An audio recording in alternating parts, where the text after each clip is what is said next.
Si Iska ay isang napakalakas na espadachim na nakulong dahil sa pagpapatawad sa kanyang mga kalaban. Gayunpaman, nagbago ang lahat nang mabigyan siya ng pagkakataong tabyusin ang sarili sa pamamagitan ng pagtalo sa makapangyarihang prinsesa ng kalaban, ngunit siya ay naakit sa ganda nito at ipinagtaksil ang kanyang bansa dahil sa pagkahumaling sa kanya. Nagsisimula ang kwentong ito nang simulan ng pinakadakilang imperyo ng sangkatauhan ang pag-atake at pagkulong sa mga taong may kapangyarihang gumamit ng mahika. Upang salungatin ito, bumuo ang mga salamangkero ng isang hiwalay na bansa na tinatawag na Nebulous Sovereignty, na nagresulta sa 100 taong digmaan sa pagitan ng dalawang bansa. Samantala, si Iska, ang pinakamalakas na sundalo ng imperyo, ay misteryosong nagpalaya ng isang kalabang salamangkero at tumulong. Ang kanyang pagtakas, kaya't inalisan siya ng ranggo at ibinilanggo dahil sa pagtataksil. Pagkalipas ng 1 taon, muling pinalaya si Iska, ngunit kailangan niyang makamit ang kanyang kalayaan sa pamamagitan ng pagtalo sa pinakamakapangyarihang salamangkero sa sovereignty, na tinatawag na Ice Calamity Witch. Tinanggap ni Iska ang misyon sa kondisyong bubuuin muli nila ang kanyang lumang pangkat. Kalaunan, nakipagkita siya sa kanyang pangkat na binubuo ni Jin, Nain, at ang kanilang kapitan na si Miss Miz, na siyang nagbigay sa kanya ng impormasyon tungkol sa misyon sa unang linya. Pagkarating sa base, nagpasya silang dumiretso agad sa unang linya upang tulungan ang iba pang mga sundalo. Habang papunta roon, nakaramdam sina Iska at Jin ng paparating na atake, kaya't sabay-sabay silang tumalon bago pa man ang isang astral. Pagputok tumama sa truck, pagkatapos magpakita ang mga sumasalakay na salamangkero, pinabagsak ni Iska ang nangungunang salamangkero at ang kanyang katulong, ngunit pagkatapos ay lumitaw ang isang Earth Golem, salamat sa isang napakalakas na salamangkero na nagngangalang Rin. Ipinangako niyang gagawing walang sakit ang kanilang pagpanaw, ngunit pagod na si Iska sa nakasusuka niyang mukha, kaya pinabagsak niya ang golem bago sabihin sa iba na tulungan ang mga sundalo sa front line. Pagkaalis nila, binuhay muli ni Rin ang golem at ipinagpatuloy ang kanyang pag-atake, ngunit madaling naiwasan ni Iska ang bawat isa habang aidainman din niyang malaman kung nasaan ang Ice Calamity Witch. Ayaw magsalita ni Rin at patuloy na umaatake, kaya lumapit si Iska para sa isang mapaminsalang hampas at sinubukan siyang lupigin. Ang susunod, sandali, napansin niya ang makapal na hamog na gumugulong at naramdaman ang isang makapangyarihan, kaya umatras siya bago pa ibunyag ng kilalang Ice Calamity Witch na si Alice ang kanyang sarili. Matapos ibalik ang buong kagubatan sa panahon ng yelo, pinasalamatan ni Alice si Rin sa pagpapabagal at sinira ang reaktor na nagpapagana sa kampo ni Iska. Pagkatapos ay sinabi niya kay Iska na sumuko dahil halata namang napakalakas niya para sa isang pumi na espadachim, ngunit nanatiling desidido si Iska na dakpin siya, kaya gumawa siya ng pader na yelo upang madaganan siya. Matapos madaling tumalon si Iska sa ibabaw nito, nagpakawala si Alice ng sunod-sunod na icicle hanggang sa masugatan siya, ngunit pagkatapos ay ginaya niya ang parehong kasanayan, kaya gumawa siya ng kalasag upang harangan ito at nahirapan siyang unawain kung paano niya nagawa iyon. Habang patuloy siyang umaatake, ang nagpapanggap na Elsa ay lumukso pa atras at nagtanong kung bakit siya ganoon katatag, kaya ipinaliwanag ni Iska kung gaano siya kapursigidong tapusin ang gyera sa pagitan ng kanilang mga bansa. Nagulat, sinabi ni Alice na gusto rin niyang makamit ang kapayapaan sa mundo bago biglang madulas sa yelo. Nahuli siya ni Iska, ngunit nalito siya at lumukso palayo sa kanya, nangangakong tatalunin siya, at bago lumipad sakay ng kanyang higanteng alagang ibon. Ilang oras pagkaraan, bumalik si Alice sa soberanya, iniisip pa rin ang katotohanang ibinabahagi ni Iska ang kanyang pangarap para sa kapayapaan sa mundo. Upang libangin ang sarili, ginugol niya ang sumunod na araw sa isang bahay opera sa neutral na lungsod, kung saan bawal ang paglalaban. Pagdating doon, sinimulan niyang basahin ang kanyang panyo ng luha, ngunit binigyan siya ng isang ginoo na hindi niya kilala ng bagong panyo. Matapos ang dula, sinubukan niya siyang pasalamatan, ngunit nakita niya na si Iska pala ito. Ilang oras bago ito, napansin ni Miss na nalulungkot si Iska, kaya binigyan niya ito ng mga tiket para sa dula upang pasayahin siya. Nang lumaon, nasa upuan na siya sa opera house, sinusubukang mag-enjoy sa dula, nang si Alice ay magsimulang lumuha ng labis sa kanyang kinauupuan. Pagkatapos ay inalok niya ang kanyang panyo, iniisip na isa lang siyang ordinaryong iyakin. Sa kasalukuyan, nawala sa sarili si Alice at hinamon si Iska sa isa pang duelo, ngunit pinaalalahanan siya ni Rin na mahigpit na ipinagbabawal ang labanan sa lungsod na ito. Pagkatapos ay inakusahan niya si Iska ng paniniktik sa kanya, ngunit sinabi ni Iska na napansin sana siya nito kung hindi lang ito ganoon ka-emosyonal na iyakin. Nagalit ulit si Alice, ngunit nagawa ni Rin na pigilan siya sa pagpapalit ng buong lugar sa isang ice skating rink. Umalis din si Alice para mapanatili ang kapayapaan, at pagkatapos maglakad-lakad sa lungsod ng ilang minuto, nakahanap sila ni Rin ng lugar para magtanghalian. Sa kasamaang palad, ang buong lugar ay nabook na ng mga bisita, kaya nagpa siya ang waiter na hayaan silang gumamit ng nakareserbang mesa hanggang sa dumating ang customer. Ilang sandali pa, bumalik siya kasama si Iska, at sa pagkakataong ito, si Rin naman ang nagalit. Inakala niya na gusto talaga nito ng gulo, ngunit pagkatapos niyang ipaliwanag na nagpareserba siya ng mesa bago magsimula ang dula, sinabihan siya ni Alice na magpakalma dahil wala na silang ibang pagpipilian. Ayaw pa rin ni Rin ang ideya ng pagkain kasama ang kalaban, kaya ipinaliwanag ni Alice na kung aalis sila dahil lang sa kanya ay magmumukha silang mahina. Dahil doon, nagpa siya silang manatili, at mabilis na nag-order si Iska. Nakakagulat, pareho sila ng order ni Alice, at bigla silang nagkaroon ng koneksyon dahil sa kanilang pagmamahal sa pasta habang pinagsisisihan ni Rin ang pagsama. Kalaunan, napagod siya sa pagdadaldalan at pinagtuunan niya si Alice ng pansin sa kanyang pagkain para makaalis na sila. Nang makabalik na sila sa palasyo, sinabihan ni Rin si Alice na kalimutan na ang lahat ng nangyari. Nagpasya naman si Alice na hawakan ang napkin ni Iska, kaya pinaalalahanan siya ni Rin na marahil ito ang pinakamakapangyarihang kalaban na kanilang nakaharap. Pagkatapos ay iginiit ni Alice na itinuturing din niya itong kalaban, ngunit pagkaalis ni Rin, nasa kanya pa rin ang napkin. Habang nahihirapan siyang makatulog, si Iska ay nasa panaginip na, kung saan naaalala niya ang araw na sinalakay ng mga butiki ang kanyang boss. Malapit na siyang mapahamak nang tulungan siya ng isang babaeng kahawig na kahawig ni Alice. Kinabukasan, sumama siya sa iba pang miyembro ng koponan para sa isang sesyon ng pagsasanay, at pagkatapos pilitin ni Ginang Workbody na magpahinga siya. Isang babaeng nagngangalang Rizia ang dumating upang ipaalam sa kanila na siya ang mamumuno sa susunod na misyon. Matapos tiyakin na maayos si Iska, binigyan siya ng mga tiket sa isang art exhibition at sinabihan siyang gamitin yon upang makapagpalipas ng tensyon sa halip na sa kung anong walang kwentang dula. Sa halos parehong oras, pinuntahan ni Alice ang kanyang ina, si Mil'Aver, na nagbabala rin sa kanya tungkol kay Iska.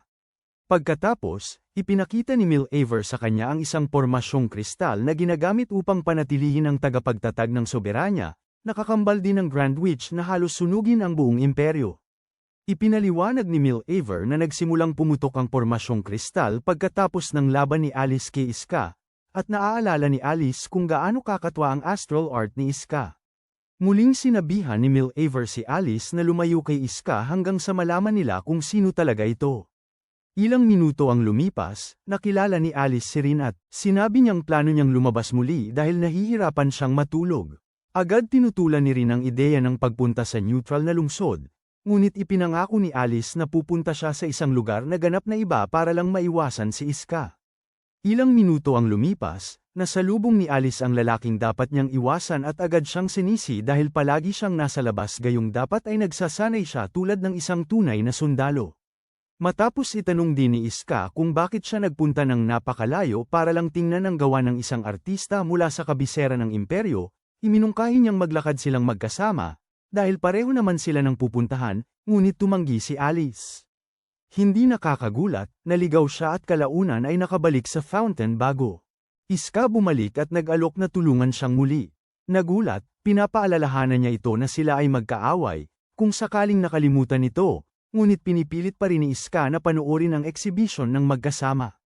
Madali siyang napasunod ng kanyang race game kaya naman natapos silang pinanood ang buong exhibition ng magkasama at nagkwentuhan sa buong oras. Pagkatapos, binilhan niya ito ng inumin bilang pasasalamat sa tulong, ngunit ginamit ni Iska ang kanyang dibdib bilang unan. Makalipas ang ilang oras, naiinis si Miss sa dami ng trabaho na kailangan niyang gawin, ngunit dumating si Iska dala ang mga inumin para sa lahat. Sa sumunod na sandali, tumawag si Resha upang mag-check sa kanya bago utusan si Iska na tumuloy sa isang pulong kasama ang Senado. Ilang sandali, nakarating siya doon at pinuri siya dahil sa pagtataboy kay Alice noong isang araw, ngunit tumanggi siyang tanggapin ang papuri dahil sinira pa rin ito ang reactor. Matapos ipaalala sa kanya na ang gusto lang nila ay labanan niya si Alice, ipinangako nilang ibabalik siya bilang isang banal na alagad, ngunit kailangan niyang talunin ito sa susunod nilang paghaharap. Ilang minuto, bumalik si Iska sa kanyang silid, iniisip ang panahong ginugol niya kay Alice. Tinawagan niya si Miss Miz para sabihin na hindi siya makakasama sa pagsasanay bukas para sa isang personal na bagay sa neutral na lungsod. Nausisa si Miss Miz at nagtanong kung tungkol saan ito, ngunit sinabi pa rin niya na ito ay wala, kaya nagpa siyang sumama. Sa halos parehong oras, natagpuan ni rin si Alice at ipinaliwanag kung paano lubos na iginagalang si Iska sa imperyo bilang pinakabatang banal na alagad bago siya madakip. Nagulat si Alice at nagtanong kung bakit hindi pa nila siya naririnig, kaya ipinaalala ni rin sa kanya na ang pagdakip sa kanya ay nangyari mahigit 1 taon na ang nakakaraan. Pagkatapos, binigyan niya si Alice ng isang lumang papel na nagpapakita na si Iska ay nadakip dahil sa pagpapalaya ng isang salamangkero mula sa piitan ng imperyo. Nagulat muli si Alice at sinabi kay Rin na hanapin ang salamangkero na pinalaya niya upang malaman niya ang mga intensyon nito. Pagkalipas ng ilang minuto, dumating si Mil'Aver sa kanyang silid, kaya mabilis niyang itinago ang serbilyete ni Iska. Ipinaliwanag ni Mil'Aver kung paano dati hinuhuli ng imperyo ang mga mangkukulam na parang USA at sinabi, walang mabuting mangyayari mula sa paglapit sa kanila. Sinabi rin niya kay Alice na huwag gugulin ang oras o pera niya sa sining mula sa imperyo at umalis na. May nagudyok nito kay Alice, kaya tinawagan niya si Rin at humiling na ihatid siya sa neutral na lungsod bukas dahil gusto niyang malaman ang totoong intensyon ni Iska minsan at para sa lahat. Kinabukasan, habang nagmamaneho patungo sa neutral na lungsod, tinanong ni Miss si Iska tungkol sa personal na usapin na ito na tumanggi siyang ipaliwanag, ngunit ang tanging sinabi niya ay kailangan niyang malaman ang isang bagay. Noon din, nakita ni Miss ang isang albatross na lumilipad sa itaas at nagsimulang magpakita ng matinding interes. Ngunit alam na ni Iska kung sino yun, kaya sinabihan niya siyang bilisan. Minuto, maya-maya, narating nila ang water fountain kung saan naghihintay na sina Rin at Alice. Gayunpaman, hindi pa kilala ni Miss si Alice, kaya humingi siya ng paliwanag kay Iska. Nang ipakilala ni Alice ang sarili, labis na natakot si Miss kaya iminungkahi ni Alice na dalhin ang kanilang usapan sa labas ng syudad. Pagdating doon, binanggit niya ang pagkakakulong ni Iska at tinanong kung bakit niya palalayain ang isang mage mula sa soberanya. Sinabi ni Iska na nakaramdam lang siya ng awa dahil napakabata pa nito, ngunit naguluhan si Alice at tinanong kung bakit niya ito inatake sa kagubatan kung handa siyang makulong para sa isang mage. Humihingi rin si Rin ng sagot, kaya sinabi ni Iska na walang nagbago sa kanyang pangunahing layunin. Para sa kanilang dalawang bansa, nais niyang tapusin ang digmaan sa pamamagitan ng negosasyong pangkapayapaan, ngunit dahil tumanggi itong isaalang-alang ng soberanya at ng kanyang mga komandante sa imperyo, balak niyang bihagin ang isang purong dugong mage tulad ni Alice upang piliting tumugon ang soberanya. Agad na sinabi ni Alice sa kanya na kalimutan na lang yun dahil halos hindi man lang kikibuin ng kanyang nanay kung magawa niya yun. Aminado rin siya na nagulat siya na may isang tulad niya sa imperyo. Bigla, inutusan niya itong paglingkuran siya at tinalikuran ang katapatan sa imperyo para sa isang malinis na simula sa soberanya. Habang sinusubukang intindihin ni Miss ang kanilang usapan, sinabi ni rin kay Alice na sina Mil'Aver at ang kanyang mga kapatid ay hindi kailanman sasang-ayon dito, pero wala lang pakialam si Alice. Sa sumunod na sandali, nakaramdam sila ng matinding paglabas ng kapangyarihan habang literal na nagbitak ang langit sa itaas. Habang sila ay nanunood, lumilipad si dakilang mangkukulam Nebulous palabas sa bitak at agad inakusahan ni Miss si Alice na inilalagay sila sa kapahamakan. Sinabi ni Alice na nalilito rin siya, pero pagkatapos ay nagpakawala si Nebulous ng serye ng mga pagsabog para tuluyang mawala sina Iska at Miss Noon, kakapansin lang ni Mil'Aver sa biglaang pagbugso ng kapangyarihan, kaya tumakbo siya pababa at nagulat sa nakita na nagising na si Nebulous. Kinikilig siya dito dahil nangangahulugan ito na sa wakas ay mawawakasan niya ang imperyo. Sa kabilang banda, napatumba din sina Alice at Rin ang atake ni Nebulous, kaya tinanong ni Miss kung bakit inaatake din ito ang mga salamangkero. Iniisip ni na Alice at Rin na ito ay isang uri ng reaksyon sa anumang kapangyarihan na nagpagising kay Nebulous mula sa kanyang pagkakahimbing. Gayunpaman, ipinahayag ni Alice ang kanyang pagkadismaya sa sitwasyong ito dahil gusto niyang tapusin na sa wakas ang mga bagay-bagay kay Iska. Inamin niya na nakaramdam siya ng init at saya pagkatapos ng una nilang pagkikita at sinabi na ito ang pangunahing dahilan kung bakit niya gustong alamin ang tungkol sa kanya ngayon. Habang sinasabi niya kay Nebulous na kumalma, tinawag siya ng Grand Witch na taksil at kaagad. Atake, ngunit sumugod si Rin at pinrotektahan si Alice mula sa pagsabog. Gayunpaman, nawalan siya ng malay dahil sa matinding init, at nagpanik si Alice, kaya pinapaalala ni Iska sa kanya na gamitin ang kanyang kapangyarihan sa yelo bago sabihin kay Miss Miss na dalhin si Rin sa ospital. Sa sandaling umalis si Miss Miss kasama si Rin, inilabas niya ang kanyang mga espada upang harapin si Nebulous, ngunit agad niyang nakilala ang mga espada bilang kay Master Crosswell. Tinanong ni Iska kung paano niya siya nakilala, ngunit tumugon siya sa pamamagitan ng pag-atake, kaya't nagsanib puwersa silang dalawa para salungatin. Sa kabila nito, madali silang nilupig ni Nebulous at nagpakawalan ng isang nakakatakot na kasanayan sa hangin, kaya't hinawakan ni Iska ang braso ni Alice. At sinasabi na kailangan nilang magtiwala sa isa't isa dahil pareho sila ng layunin. Sumasang-ayon si Alice, kaya pinagsama nila ang kanilang kapangyarihan para sa ikalawang pag-atake kay Nebulous. Pagkatapos niyang itapon si Alice sa yelo tulad ng isang bola ng ping-pong, bumili si Iska upang lumapit, ngunit agad na ibinaling ni Nebulous ang kanyang atensyon sa kanya. Pagkatapos ay lumikha si Alice ng walang katapusang mga harang na yelo at ginamit ang huling bahagi ng kanyang enerhiya upang protektahan si Iska hanggang sa pinuto nito ang mga pakpak ni Nebulous. Sa gayon, nahulog siya pabalik sa siwang sa kalawakan. Tinanggihan ni Iska ang alok ni Alice na paglingkuran siya, ngunit pareho silang sumang-ayon sa isang tigil laban para ngayon dahil wala na silang enerhiya upang labanan ang isa't isa. Ilang gabi pagkatapos nito, muling natalo si Iska sa kasino, kaya iminungkahi ni Jean na mag-impake na sila bago pa niya sila tuluyang mawalan ng tirahan. Gayunpaman, sinabi ni Miss Miss sa kanya na huwag sumuko at tumakbo upang maghanap ng karagdagang pera, habang tinatanong naman ni Nena kung bakit nga ba sila narito sa simula pa lang. Ilang araw bago ito, sinabi ni Rizia kay Miss Miss na ilabas ang buong grupo dahil ito na ang kanilang huling pagkakataong magsaya bago magtrabaho sa ilalim niya para sa isang napakahalagang misyon.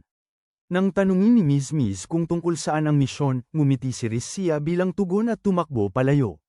Balik sa kasalukuyan, bumalik si Miss Miss at inamin na nagdududa siya dahil baka ito na ang kanilang huling misyon, kaya naman nagpasya si Rizia na bigyan sila ng huling bakasyon. Sinabi naman ni Jean sa kanya na huwag masyadong mag-alala sa maliliit na bagay dahil lahat naman sila ay mamamatay din sa huli. Tinatanong niya kung bakit niya nga ba pinili ang lugar na ito para sa bakasyon, kaya kinuwento ni Miss Miss sa kanila ang tungkol sa pinakabagong battle tank. Natuwa si Nena dahil may alam din siya tungkol sa mga tank, kaya sinabi ni Miss Miss na plano niyang bilhin ang tank gamit ang kanilang mga napanalunan. Sa ganoong paraan, malaki ang posibilidad na makaligtas sila sa misyon. Habang pinupuri nila ang kanyang delusyon at bumabalik sa mga laro, dumating si Rin kasama si Alice at masiglang ipinaliwanag kung paano ang pagsasayang ng pera sa mga sugal ay ang pinakamagandang paraan para mamuhay bilang isang prinsesa. Hindi pinapansin ni Rin ang lahat ng ito at sinabi niyang gusto lang niyang pumunta sa ang neutral na lungsod, ngunit tinanong ni Rin kung naghahanap lang ba siya ng pagkakataong makita muli si Isuka. Agad itong pinabulaanan ni Alice at sinabing sinisikap lang niyang talunin siya. Ngunit alam na ni Rin na gusto lang niya ng pagkakataong mahulog. Sinabi ni Rin na magagawa niya yun sa aktwal na laban, kaya pumasok sila at hindi napansin si Isuka, na sa kabila nito ay nabigo pa rin sa bawat laro. Matapos makahanap si Rin ng makina para kay Alice at sabihan nitong maghangad ng tagumpay, naalala ni Alice ang plano niyang labanan si Isuka at nagsimulang maghanap ng perpektong petsa para dito. Habang iniisip niya kung kailan malilibre si Isuka, tinanong ni Rin kung nagpaplano ba siya para sa isang duelo o kasal. Muling pinabulaanan ni Alice na inisip niya kailanman kay Isuka sa ganoong paraan at sinasabing gusto lang niya itong pabagsakin, ngunit pagod na si Rin sa mga palusot, kaya sinimulan na niya ang laro. Ilang sandali pa, nakarinig si Alice ng kakaibang ingay mula sa makina at tinanong si Rin kung ano yun. Lumabas na siya pala ang nanalo ng jackpot, kaya tumakbo si Rin upang hanapin ang mga staff habang nagkukumpulan ang mga tao upang tumingin. Sa sandaling yun, lumapit si Nena upang batiin si Alice, at nang banggitin niyang ang isang premyong tulad nito ay makakatulong kay Miss Miss na makamit ang kanyang layunin, binigyan siya ni Alice ng bahagi ng mga panalo. Nagulat si Nena at nagtanong kung seryoso siya, kaya ipinaliwanag ni Alice na hindi naman niya talaga yun kailangan. Nena ay bumalik sa iba at ipinaliwanag ang nangyari. Agad na nabawi ni Miss Miss ang kanyang kumpiyansa, ngunit sinabi ni Jin sa kanya na itabi muna yun hanggang sa makapanalo siya ng jackpot ng mag-isa. Ipinaliwanag ni Nena kung ano ang hitsura ni Alice, ngunit tumanggi si Isuka na maniwala na ito nga siya. Makalipas ang ilang minuto, palabas na si Alice kasama si Rin nang makita niya ang isang lugar na nagbabasa ng baraha. Dahil interesado, pumasok siya ng mag-isa at tinanong ang babae kung kailan niya makikilala ang isang espesyal na lalaki. Tinanong ng babae kung yun ay ang kanyang kasintahan, ngunit nagulantang si Alice. Kaya sinimulan niya ang pagbabasa at sinabi na ang kanyang espesyal na lalaki ay laging malapit. Pagkatapos ay nakipagkita si Alice kay Rin sa labas at sinabing hindi niya nakuha ang sagot na gusto niya. At kaya patuloy silang naglalakad. Doon mismo, nakita rin ni Isuka ang lugar at nagpa siya na magpahula. Pagkapasok, ganoon din ang kanyang hiniling, at nang tanungin ng babae kung saan niya nakilala ang espesyal na taong ito, nagsimula siyang magsalita ng walang tigil tungkol sa lahat ng ginawa niya kay Alice. Sa kasamaang palad, mabilis na nabagot ang babae at nagsimulang maghalo ng baraha bago sabihin ang parehong bagay na sinabi niya kay Alice. Sa halos parehong oras, ipinatawag si Rish ng mga nakatataas para sa isang pulong. Nalaman, isang bagong buhawi ang kakabukas lang sa hangganan, at gusto nilang dalhin niya ang koponan ni Isuka doon sa lalong madaling panahon. Kinabukasan, bumalik si Isuka mula sa mini-bakasyon kasama ang lahat. Kaya tumawag si Risa para kanselahin ang kanilang regular na misyon bago sabihin sa kanila ang tungkol sa vortex sa hangganan. Nang unang nabuo ang isang vortex, nalikha ang nebulous, pati na rin ang kapangyarihan na ginagamit ng bawat salamangkero. Malaki ang posibilidad na aatake ang soberanya para sa bagong ito, kaya trabaho nilang ipagtanggol ang vortex. Samantala, kasalukuyang sinusubukan ni Alice na tamasahin ang kanyang mga pantasya tungkol sa kakaibang saber ni Isuka, ngunit dumating si Rin upang sabihin sa kanya ang tungkol sa vortex. Nagulat siya dahil mayroong isang pamilya ng hari na ang tanging layunin ay ipaalam sa kanila ang mga ganitong insidente na mataas ang antas. Sabi ni Rin na malamang sinusubukan nilang panatilihin ang lahat ng kapangyarihang yun para sa kanilang sarili sa pamamagitan ng hindi pagsasabi sa kahit sino. Wala pang isang oras, kalaunan, dumating sila sa bahay ng pamilya Zoa, at biglang may naramdaman si Rin bago niya napigilan ang pag-atake ng isang nakamaskarang lalaki. Sinasabi niyang pinaglalaroan lang niya sila, ngunit tinanong ni Alice kung bakit pa rin niya tinatago ang mukha niya sa likod ng maskara. Hindi niya ito pinansin at sinabi sa kanya na walang dapat ikabahala sa vortex, ngunit ayaw maniwala ni Alice sa kanya at sinabing kailangan niya itong makita mismo. Kinabukasan, sa base ng hukbo ng imperyo, nakipagkita si Binibini Miss Miss sa iba pang miyembro ng grupo para talakayin ang pagpupulong niya sa mga matataas na pinuno. Habang ipinapaliwanag niya kung paano sila panay reklamo tungkol sa mga hindi kumpletong ulat, sinubukan nilang damayan siya. Ngunit pagkatapos ay nakita niya ang isang lumang kaibigan at tinawag sa kanya. Matapos silang maghalikan sa isang mainit na yakap, ipinakilala ni Binibining Miss Miss si Noro, na nagsabing ang tanging kaibahan lang niya ay ang malalaking dibdib nito. Nahiya si Binibining Mais at sinubukan niyang ipagtanggol ang kanyang pagiging maliit, ngunit silang lahat ay ipinatawag para sa isang pananalita mula sa isang sundalong tinatawag na Nameless. Matapos silang pumila, kinabahan si Binibining Miss Miss sa aura ni Nameless habang ipinaliwanag ni Isuka na siya ay isa palang alagad ng santo. Sinabi ni Nameless na ang tanging misyon nila ay sunggaban ang vortex bago pa ang soberanya o tuluyan itong sirain. Dagdag pa niya, walang sino man ang pahihintulutang hamarang sa kanyang daan dahil handa siyang gawin ang lahat para manalo. Sa gayon, nagsisimula ang misyon at pagkatapos ng mga oras ng walang saysay na paghahanap, nakatanggap si Miss Miss ng tawag mula kay Noro, na nagsasabing 3 sa kanilang unit ang nawawala. Nag-aalala, iminungkahi ni Miss Miss na bumalik sa base camp para sa mga bagong utos. Ngunit sinabihan sila ni Nameless na ipagpatuloy ang misyon dahil hindi sapat na dahilan ang 3 nawawalang unit para huminto.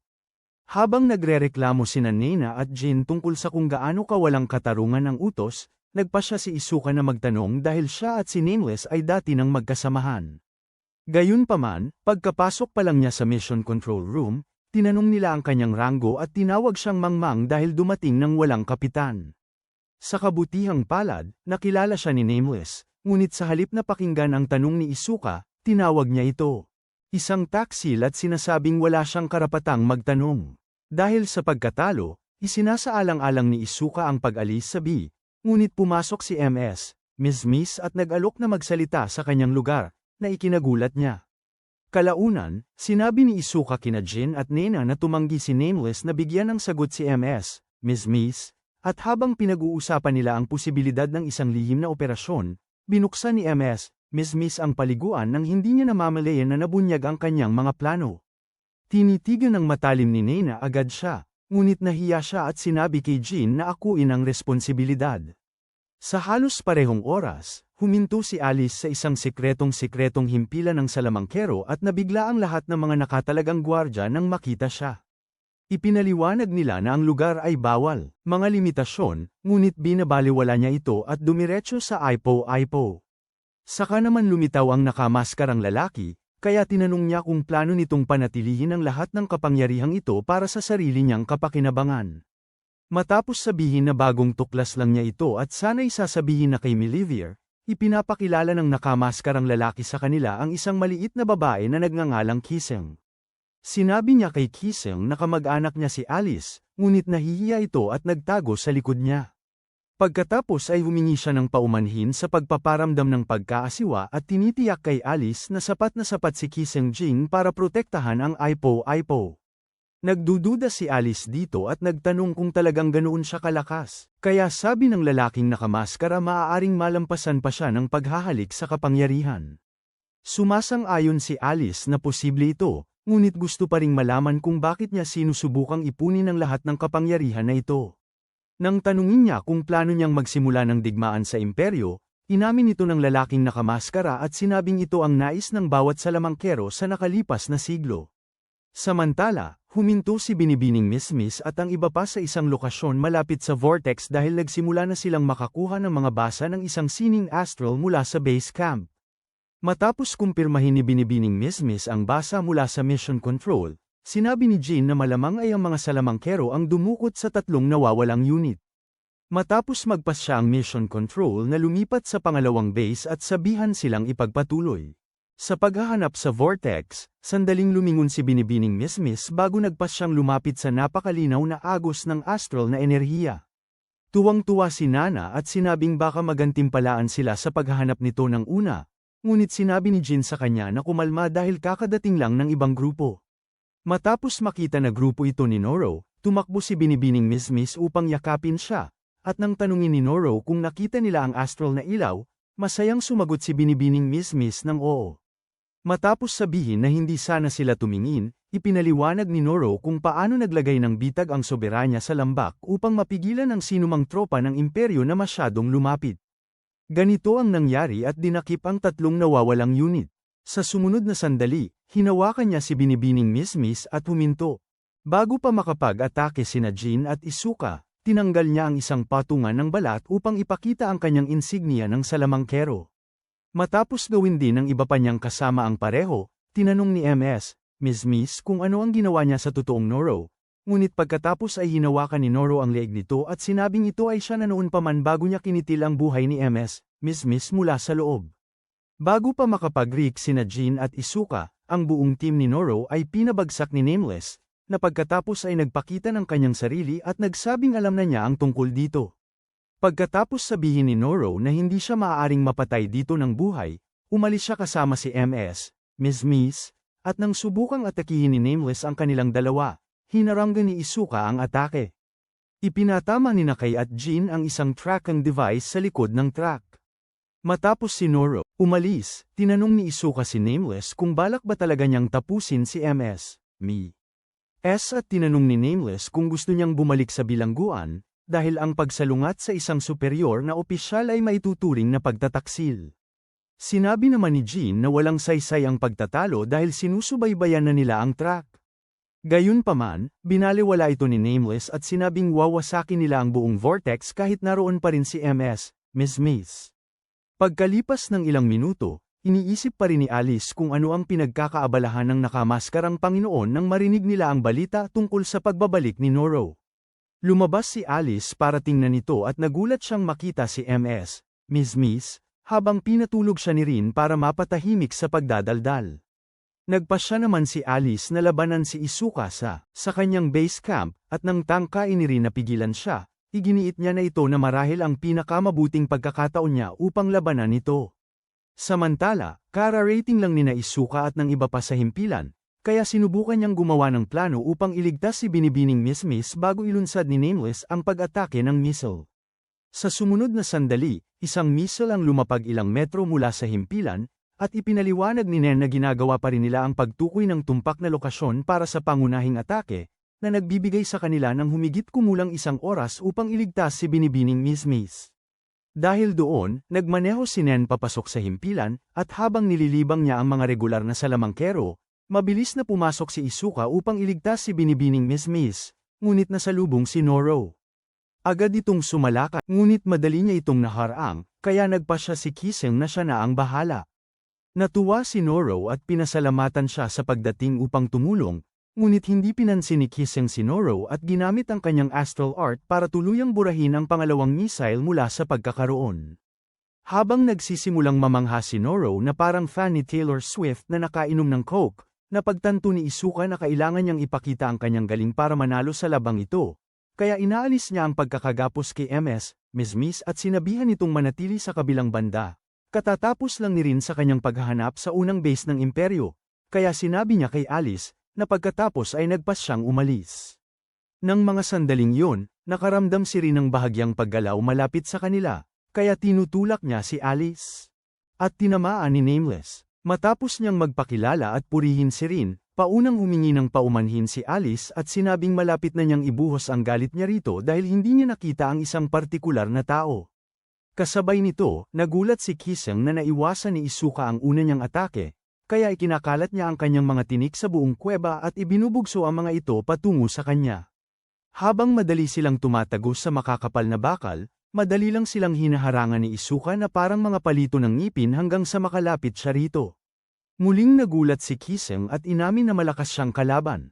Gayunpaman, sa halip na sumuko, muli niyang binuo ang missile at pinasabog ito sa mismong ibabaw ng ulo ni Isuka. Pabalik sa base, napilit ni Alice na mapa-atras si Nameless gamit ang kanyang kakayahan at nagpakawala ng sunod-sunod na yelo upang balutin siya. Ngunit, madali niyang nailagan ang bawat isa bago ibalik ang huling dalawa pabalik sa kanya. Matapos muling ihagis ni Rin ang sarili sa harap ni Alice, tinawag ni Nameless si Alice na isang probinsya ng bersyon ni Elsa dahil hindi siya makatama. Umubra ang panunukso habang ginagawang ice skating rink ni Alice ang buong base, ngunit nakaalis na si Nameless noon. Sa sumunod na sandali, sumabog ang missile, ngunit nakaligtas si Isuka at nagtanong, habang humahalik, kung paano niya nakuha ang gayong mapanganib na kakayahan. Tumugon siya sa pamamagitan ng pagpapatawag ng dragon na yari sa tinik, ngunit sumugod si Isuka at sa wakas ay pinatulog siya. Nang makita ito, umalis si Noro, kaya tumakbo si Miss Miss kay Isuka, ngunit bigla itong gumalaw upang iwasan ang atake mula sa nakamaskarang lalaki. Habang nanunood si Isuka nang nagulat, kinuha niya si Miss Miss at nangako na babalik bago ihagis si Miss Miss sa buhawi. Agad na tumalon si Isuka para kay Miss Miss, at sumama rin si Alice sa kanya para magreklamo kung paano niya inubos ang buong araw sa paghahanap sa kanya. Nag-alok siya ng tulong, ngunit kailangan niyang sumang-ayon sa isang duelo pagkatapos. Natural, pumayag si Isuka, kaya sinubukan niyang palabasin sila, ngunit pagkatapos ay bumagsak ang buhawi. Ilang minuto ang lumipas, nagising si Alice sa kabilang panig ng kapatagan, at agad na sinuri ni Rin upang matiyak na maayos siya. Samantala, nakita ni na Jane at Nene si Isuka at tinanong kung paano siya nakalabas kasama si Miss Miss. Makalipas ang ilang araw, inaalala ni Alice ang paraan ng paghawak niya sa kamay nito habang sila ay umiikot sa buhawi. Nang dumating si Rin, itinanggi niyang iniisip man lang niya ito, ngunit sawa na si Rin sa lahat ng kasinungalingan, kaya iminungkahi niyang bumalik sa neutral na lungsod. Sabi niya, mas mainam kung makukuha na ni Alice sa wakas ang duelo na matagal na niyang hinahanap mula rito. Habang nasa sabik si Alice na makita siyang muli, ganoon din ang nararamdaman ni Rin, ngunit gusto lang niyang makuha. Ito matapos, halos sabay, humingi ng paumanhin si Miss kay Jean sa pagiging ganap na walang silbi at sa pagpapamukha sa kanilang koponan na parang mga tanga. Sinabi ni Isuka at Nene na huwag siyang mag-alala dahil hindi nila inasahan ang pag-atake, ngunit iginiit ni Jean na siya talaga ay kahabag-habag noong labanan. Lalo siyang galit na tumayo lang siya doon na parang tulala na mannequin at hinayaan siyang maipasok ng lalaking nakamaskara sa buhawi. Pagkatapos ay humingi ng paumanhin si Miss kay Isuka sa paglagay sa kanya sa malaking panganib. Nang tanungin ni Nene kung ayos lang ba talaga siya, sinabi niyang wala silang dapat ipag-alala at sinabihan si Miss na tumigil na sa pagmamakaawa. Sa sumunod na sandali, hinawakan niya ang kanyang insignia, kaya inalok ni Nene na kumuha ng yelo. Balutin kung masakit siya, pero sabi ni Miss kakaiba lang daw ang pakiramdam. Tamang-tama, dumating si Isuka at sinabi sa kanila na ang napakahalagang misyon ay lihim na pasukin ang soberanya at kuhanin si Reyna Nebulous. Natural, lahat sila ay nagulat at nagtaka kung sobra ang nainom niya. Lalo na nag-alala si Isuka, kaya tinanong ni Rizhia kung bakit dahil kadalasan gusto niya ang imposibleng misyon. Paliwanag ni Isuka na habang nasiyahan siya sa paminsan-minsang karanasan na halos ikamatay, ito ay talagang lampas sa kanilang kakayahan. Pagkatapos ay tinanong nila kung paano niya planong makalusot sa hangganan ng soberanya dahil gumagamit sila ng mga insignia ng salamangkero bilang pasaporte upang makilala ang kanilang mga mamamayan. Naalala ni Rizhia na ito ay talagang ang imperyo na lumikha ng isang sistema upang tukuyin ang mga salamangkero sa pamamagitan ng kanilang sagisag. Matapos ang dakilang digmaan at paglilitis sa mga mangkukulam, ang soberanya ay nagkaroon ng kalayaan at nagsimulang gamitin ang parehong sistema upang panatilihing malayo ang mga mamamayan ng imperyo at mga especially iya. Sinabi ni Rizhia sa kanila na huwag mag-alala tungkol dito dahil nakalikha na ang mission control ng isang plano upang palihim silang papasukin. Gayunpaman, tumanggi siyang ipaliwanag kung ano ang planong iyon at sinabing malalaman nila iyon sa panahon ng misyon.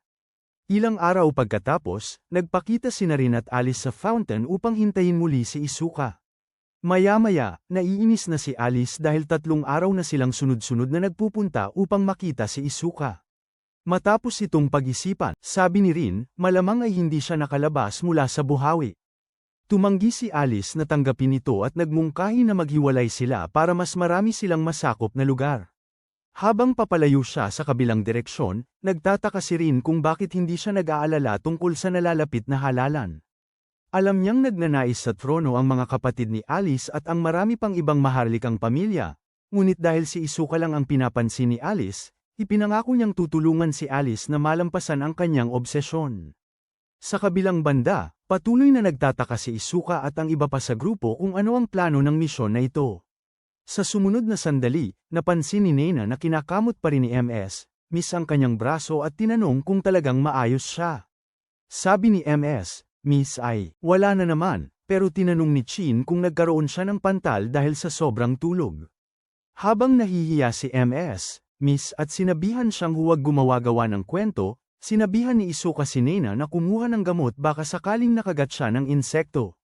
Subalit, sa sandaling habari ni Miss ang kanyang damit, silang lahat ay natigilan sa gulat dahil mayroon siyang insignia. Nakita rin ito ni Miss, pero nalito ang isip niya, kaya tinanong niya kung nakakita na sila ng ganoong kakatwang kagat ng insekto. Matapos subukang kuskusin ito ngunit walang nangyari, sinigurado niya sa kanila na hindi iyon ang akala nila, ngunit hinawakan siya ni Isuka at sinabing pinagkakatiwalaan pa rin nila siya bago. Tinatanong kung alam niya kung saan ito nagmula. Nang sabihin ni Chin na malamang ay sinapian siya ng astral spirit sa panahon ng pagsabog ng vortex, nawalan siya ng kontrol. Habang nararanasan niya ang kanyang unang krisis sa pag-iral, pinag-usapan ni Chin at Nena kung ano ang magiging buhay niya bilang isang nahuling taksil. Sa kabutihang palad, sinabi ni Isuka sa kanya na huwag mag-alala at ipinangako na ililihim ang kanyang insignia sa lahat kung hindi pa siya handang sumuko. Matapos din ay pangako ni Chin at Nena na gagawin ng pareho, naging emosyonal si Miss at nagtanong kung paano nila madaling isusuko ang kanilang kalayaan para sa kanya. Habang umiiyak siya ng umiiyak, bumalik si Alice sa bahay na bigo, ngunit nang iminungkahi ni Rin na isuko ang Hanapin siya, nagsisimula siyang magbanggit ng iba pang lugar na hindi pa nila napupuntahan sa neutral na lungsod. Makalipas ang ilang oras, dumating sina Chin at Nena sa silid ni Isuka upang bumalangkas ng plano para itago ang sagisag upang si Ginang Miss ay makapagpatuloy sa normal niyang pamumuhay. Ilang minuto silang nag-isip ng solusyon at sa huli ay napagtanto kung gaano siya kapanganib dahil maaaring tapusin ng imperyo ang kanyang buhay kung malaman nila. Habang patuloy silang nag-iisip, nakita ni Isuka ang isang lumang tiket para sa art exhibition sa neutral na lungsod, kaya't nagpasya siyang dalhin siya doon para makalanghap ng sariwang hangin. Kinabukasan, habang naglalakad sa neutral na lungsod, ipinaliwanag niya na ang buong mundo ay talagang nagkakaisa noon. Iyon ay hanggang sa matuklasan ng astral energy at matakot ang imperyo sa mga nabigyan ng kakayahan. Matapos mangako si Isuka na lalaban siya hanggang sa makapamuhay ng malaya bilang sarili niya, muling naging emosyonal si Binibini Miss. Habang nagpasya siyang kumuha ng inumin, lumitaw si Alice sa lungsod. Ilang minuto ang lumipas, iniisip pa rin ni Isuka kung gaano kabaliw ang planong kidnapin si Millaver. Hindi niya napagtanto na nakatayo si Alice sa mismong harap niya hanggang sa hilingin nitong makibahagi sa upuan. Nagulat din siya nang makita ito at ipinaliwanag kung gaano karaming pagsisikap ang inilaan niya sa hinahanap sa nakaraang ilang araw. Nang utusan niya itong umupo, tumanggi ito at sinabing magagalit si Rin sa kanila dahil sa magkasama sila. Inalok naman niyang tumayo na lang siya, ngunit tinanggihan din ito ni Alice at sa huli ay umupo din kasama niya. Nang tanungin niya kung ano ang sa wakas nagpabalik sa kanya sa lungsod, sinabi niyang walang mahalaga, ngunit ramdam ni Alice na may kung anong nangyayari. Muli siyang nagtanong, ngunit iginiit pa rin itong hindi iyon malaking bagay, kaya't sinubukan niyang akitin ang kanyang atensyon gamit ang kanyang alindog. Saktong pagbalik ni Rin, agad umasta si Alice na para bang si Rin ang nangungulit sa kanya. Sinubukan niyang ipaliwanag ang tunay na nangyari, ngunit wala siyang pakialam at inabutan niya silang dalawa ng inumin. Matapos kunin ni Alice ang kanya, binuksan niya ang kanyang lata at napansin ang kakaibang amoy, ngunit itinuloy pa rin ang pag-inom na parang tanga.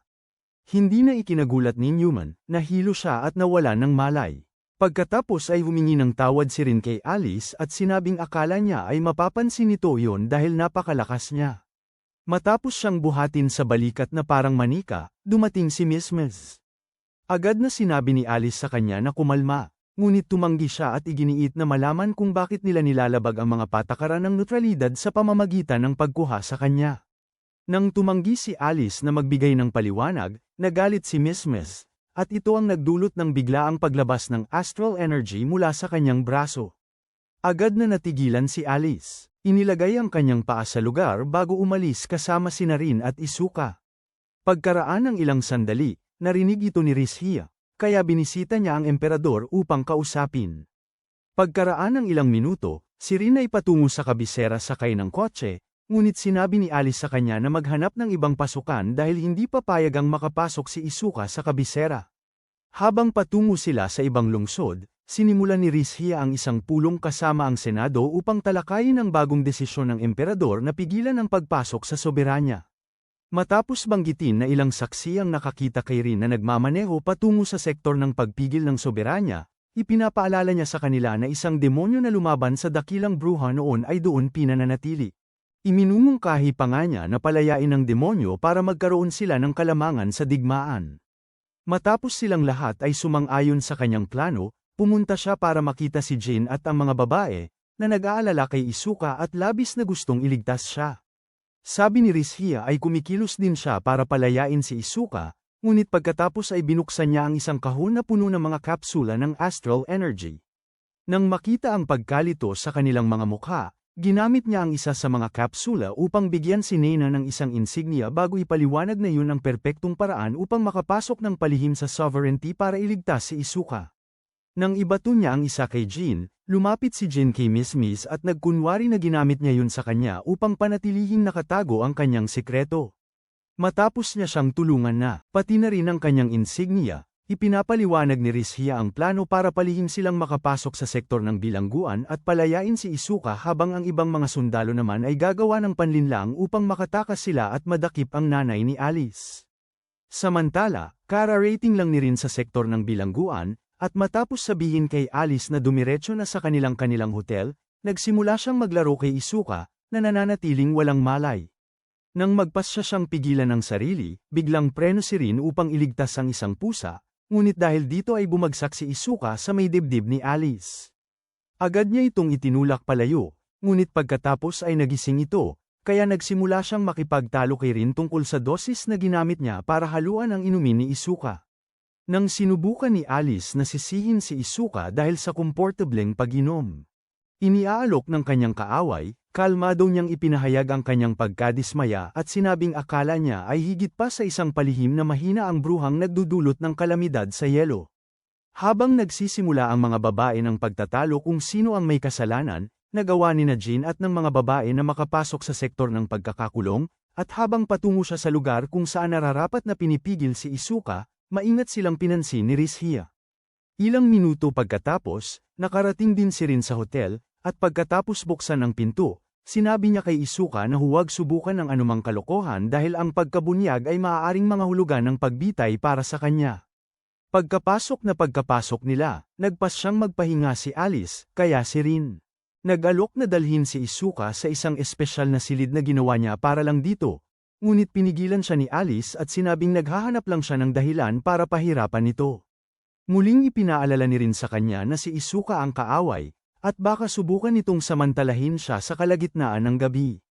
Matapos sabihin ni Isuka na hindi niya man lang naisip yun, nagpasya si Rin na bantayan na lang ito, kaya dumiretso si Alice sa kanyang presidential suite para magpahinga. Sa kabilang banda, tinawagan ni Rizhia ang iba pang miyembro ng grupo upang magtanong tungkol sa progreso ng kanilang misyon, kaya ipinaliwanag ni Jean na puno ng mga bilangguan ang buong sektor.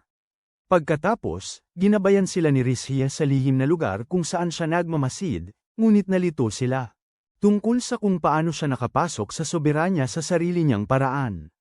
Gayunpaman, bago pa sila makapagtanong, sinabi niyang alam niya kung nasaan si Isuka, na siyang nagpa-interes sa kanila. Halos sabay, sinabi ni Rin kay Isuka na si Alice lang ang nagmamalasakit na panatilihin siyang buhay. Sa sumunod na sandali, kinapitan niya ang kutsilyo at sinugatan ang sarili bago ipaliwanag ang kanyang master plan upang ipamukhang siya ang unang sumalakay at wala siyang ibang pagpipilian kundi ang maghatid ng atakeng magtatapos sa buhay. Agad siyang sumalakay, kaya't si Isuka ay nagsimulang umiwas habang sinusubukang makahanap ng paraan para makalabas sa sitwasyong ito sa pamamagitan ng usapan. Habang ipinaglalaban ni Isuka ang kanyang buhay, nag-iisip si Alice ng mga bagong paraan upang magkasundo sila. Ngunit kalaunan ay tinihil niya ang maling akala at bumalik sa labas, para lang makita si Rin na sinusubukang patayin ang kanyang lalaki. Matapos niyang makita si Alice at sabihin kay Rin, tumanggi siyang maniwala at inisip na sinisikap lang siyang ilihis hanggang sa hawakan ni Alice ang kanyang balikat at tanungin kung ito ang plano niya para bantayan ito. Sa panahong yun, nakapasok na rin sa isang pasilidad ng bilangguan sina Jean at ang mga babae, ngunit napansin nilang hindi sumunod si Rizhia at nagtaka sila tungkol dito. Nagsimulang maghinala si Jean na hindi talaga pinapansin ng mission control si Isuka. Samantala, nakaisip lang si Alice ng isang napakagandang ideya para atali. Ikinabat ang sarili kay Isuka. Sinabi niya kay Rin na umalis kasama ang mga susi, para hindi na siya makawala. Pagkaalis niya, tinanong ni Isuka si Alice kung paano siya matutulog o gagamit ng palikuran para sa mga babae sa natitirang gabi, at sa wakas ay natanto niya kung gaano siya kaangal. Agad siyang tumawag kay Rin hanggang sa bumalik ito at pinaghiwalay sila. Habang si Alice ay patungo sa paliguan, binantayan muli ni Rin si Isuka, ngunit sa pagkakataong ito ay hindi na niya sinubukang labis na saktan siya.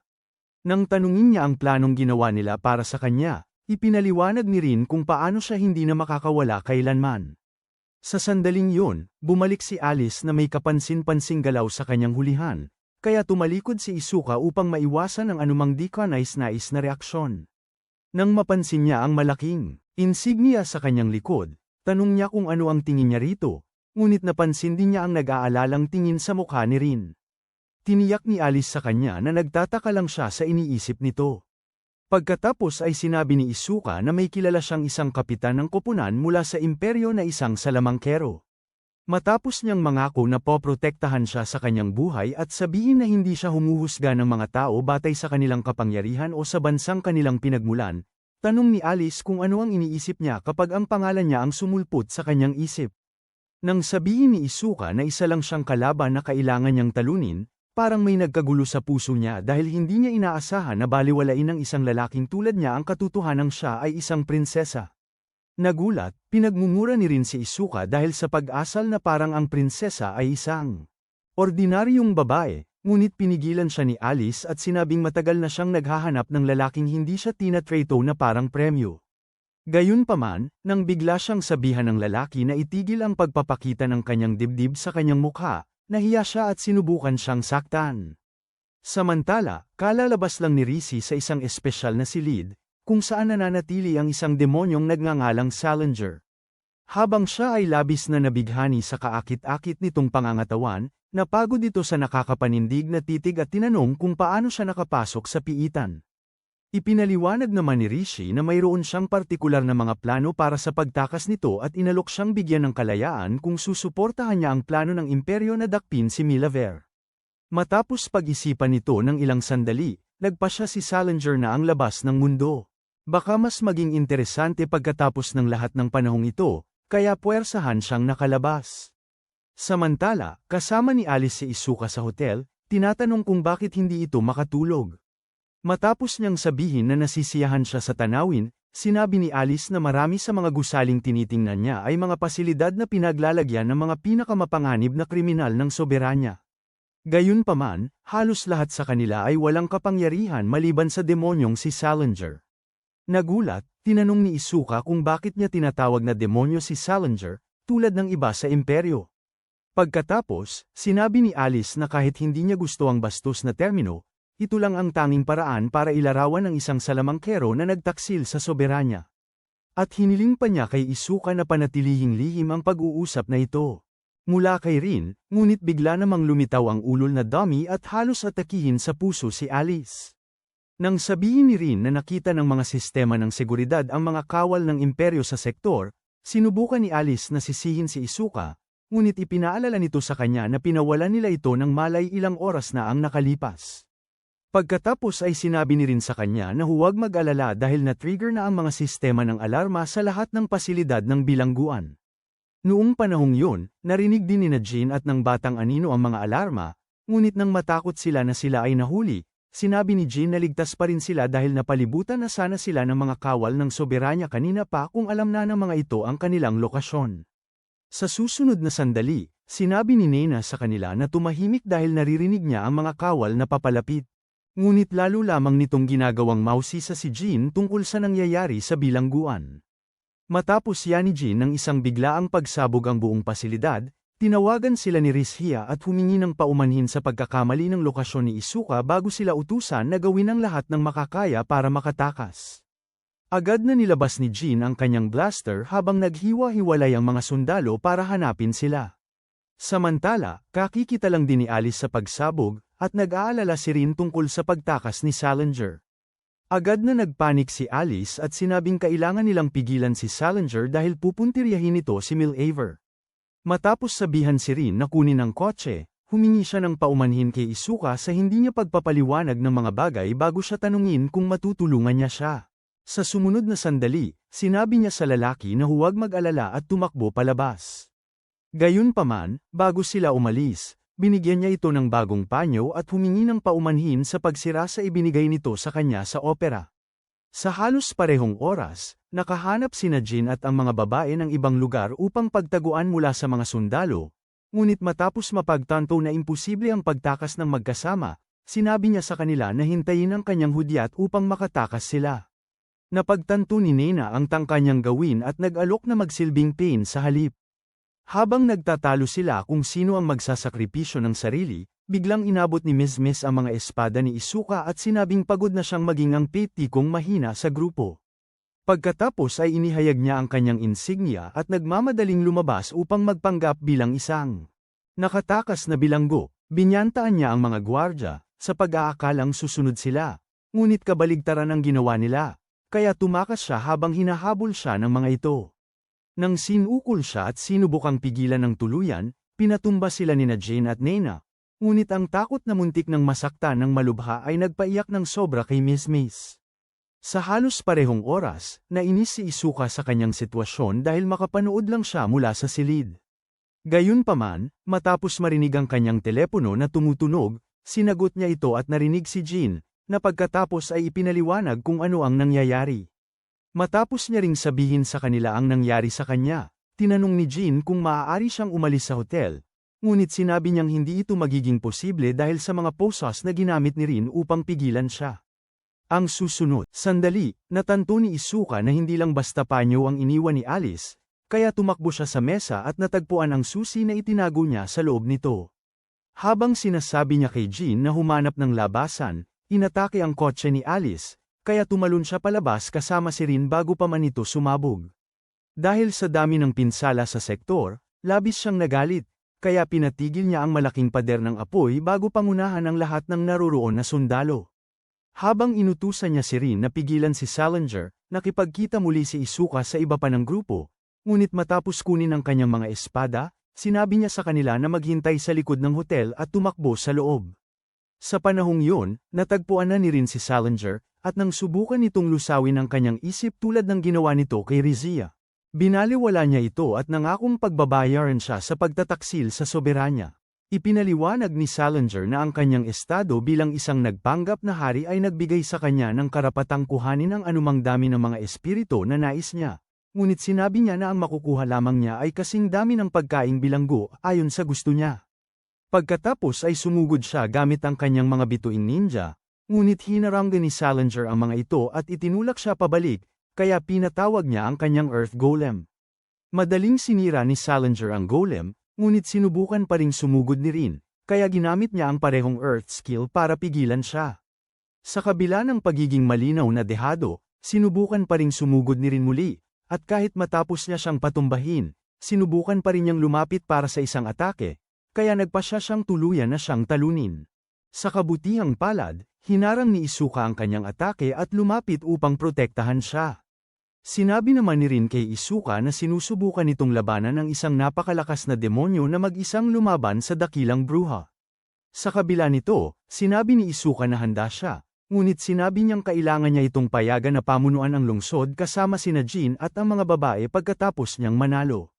Sumang-ayon si Rin, kaya hinawakan ni Isuka ang dalawang espada at tumugon si Salinger sa pagpapakawala ng isang malakas na sining astral na ikinagulat ni Alice.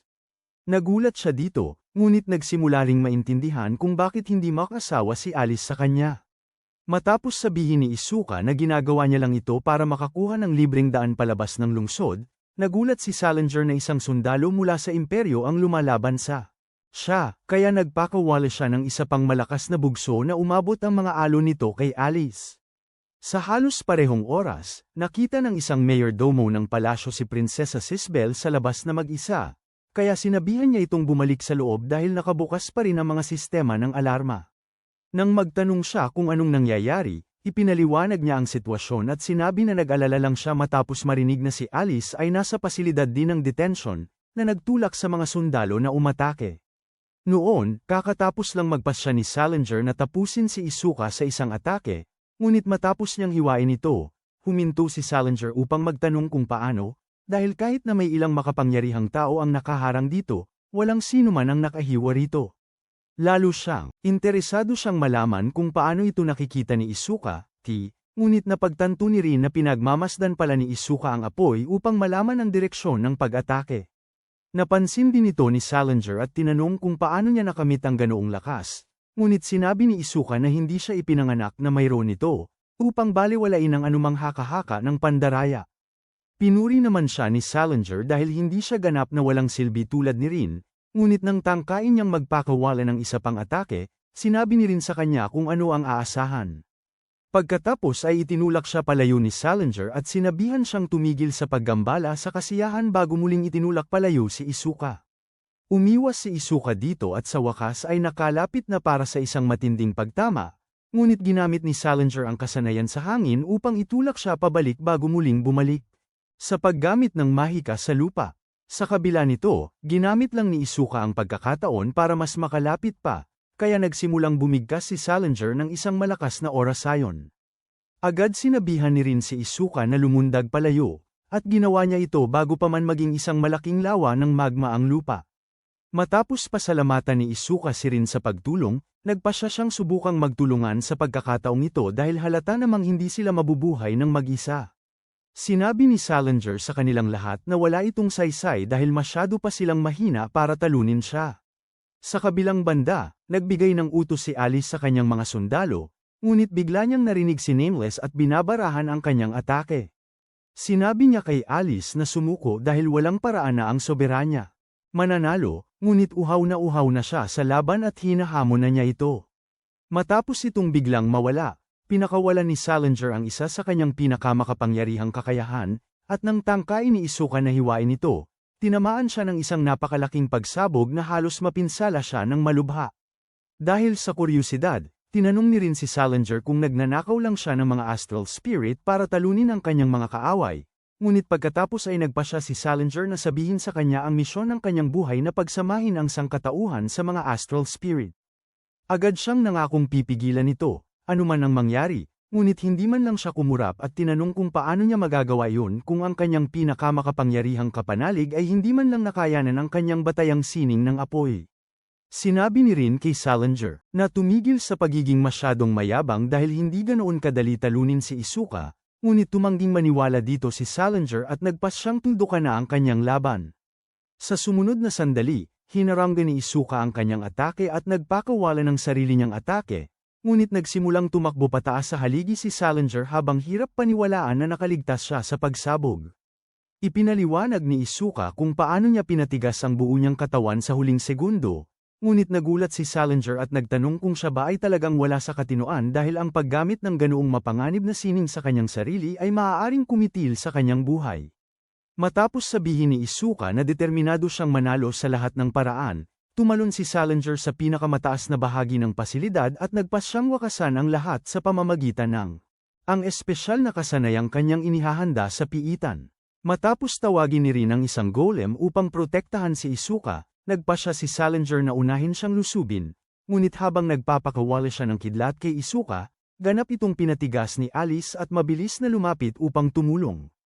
Muling sumubok lumusab si Isuka, kaya ginawa ni Salinger na mga espada ang kanyang enerhiyang astral para sa panlaban, ngunit madali itong sinira ni Isuka gamit ang kanya. Sa sumunod na sandali, inamin ni Salinger na malakas si Isuka at nangakong babalik muli bago bumagsak sa isang lagusan patungo sa ilalim para sa mabilis na pagtakas. Nang maglaon, tuluyan ang nagamot si Rin at sinabi kay Alice na huwag mag-alala sa ibang mga nakakulong, dahil ang lahat ay naibalik na.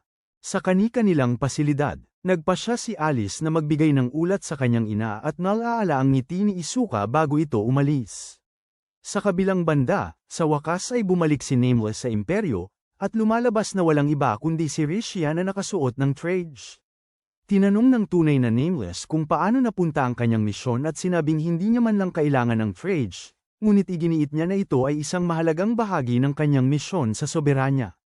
Matapos niyang magsalita tungkol sa pagpapasya sa 8 dakilang apostol, tinanong ni Nameless kung magbibigay siya ng ulat sa emperador, at sumagot siya ng oo. Bago yun, pumasok siya para sa isang pagpupulong kasama ang Senado at ipinahayag nila ang kagalakan sa nangyari sa ang soberanya bago talakayin ang isang lihim na plano. Sa halos parehong oras, sa wakas ay nakalabas si Isuka ng soberanya kasama ang mga babae, ngunit nag-aalala pa rin si Nena para sa kanya, kaya tiniyak niya rito na pagod lang siya pagkatapos ng lahat ng nangyari. Nag-aalala rin si Miss para sa kanya, kaya't muli niya silang tiniyak na maayos lang siya bago magtanong tungkol sa kanyang insignia. Siya ay nataranta at sinabing ganap niyang nakalimutan ito bago sila pakiusapan na tulungan siyang makahanap ng solusyon. Sa halos parehong oras, bumalik si Alice sa palasyo at pinuri si Rin sa pagiging napakamarunong sa labanan, ngunit matapos maalala ang nangyari, inamin ni Rin na lahat ito ay dahil sa tulong ni Isuka. Ang lahat ng usapan tungkol kay Isuka ay nagpapangarap kay Alice na muling makasama siya sa iisang silid. Sa pagkakataong ito, nahuli siya ni Rin sa akto, ngunit nagpa siya itong palampasin dahil nagsisimula na rin siyang magkagusto kay Isuka. Habang sabik na nagtatanong si Alice kung maaari na ba niyang banggitin ang pangalan nito kahit kailan niya gusto, nakikinig si Prinsesa Sisbel sa usapan at napagtanto niyang ang pinag-uusapan nila ay ang parehong lalaki na nagpalaya sa kanya mula sa isang piitan ng imperyo. Pagkatapos, nanalangin siya sa mga Diyos na tulungan siyang muling makatagpo nito, upang maipahayag na niya sa wakas ang kanyang pasasalamat. Ilang minuto pagkaraan, nagpalit si Risho at pumasok sa silid ng emperador kasama si Nameless upang pag-usapan ang nangyari kay Salinger. Gayunpaman, ang emperador, na isa palang cat hybrid na nagngangalang yun, sinabihan siya na kalimutan ang lahat ng nakakabagot na bagay dahil gusto lang niyang pag-usapan si Alice at ang katotohanang tila baliw ito kay Isuka. Sa halos parehong oras, nakaranas si Sisbel ng panaginip kung saan inatake si Millaver, at paggising niya, sinubukan niyang puntahan ito. Gayunpaman, nang makita niyang abala ito sa maraming politiko, bumalik si Sisbel sa kanyang silid.